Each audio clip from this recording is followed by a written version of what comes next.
Pastaruoju metu Gintarė ne tik pluša repeticijų salėje, bet ir stačia galva yra panirusi į labdaringą veiklą.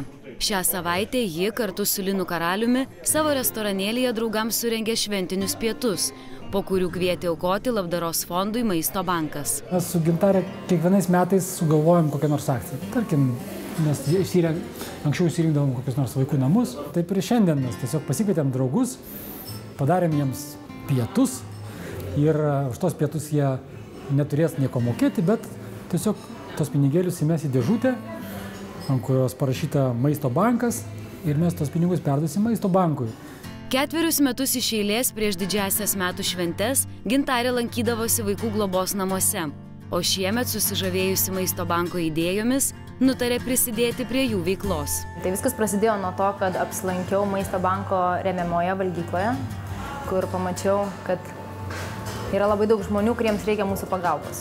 Ir sužinojau daugiau apie šito labdaros fondo veiklą, apie tai, kad šitie žmonės realiai yra alchemikai, nes jie sugeba mūsų 1 litą paversti 23 litais, už kuriuos pamaitina žmonės, kuriems tos pagalbos reikia.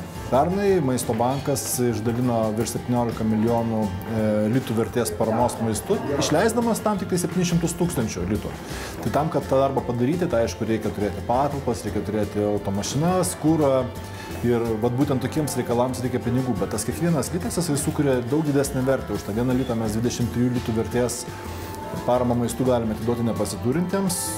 Labdaringoje akcijoje susirinkę svečiai buvo vaišinami 4 patiekalų pietumis, kuriuos gamino pati restorano šeimininkė. Maistas tai labai skanus. Man pats Gintarė visada skanu, nepaslaptis, kad nuo pirmo apsilankimo mūsų čia mes nusprendėm būti vegetarais. Tai jau daug ką pasako apie maistą. O Gintarė jaučiasi visur, nes jeigu mes ateinam čia be Gintarės, tai būna ne taip skanu. Gintarės dvasia čia labai daug ką duoda.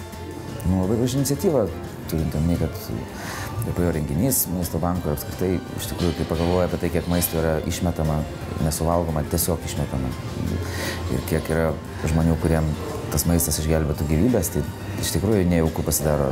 Suskaičiavus aukotus pinigus paaiškėjo, kad už surinktas lėšas Maisto bankas galės pamaitinti net 6 000 žmonių.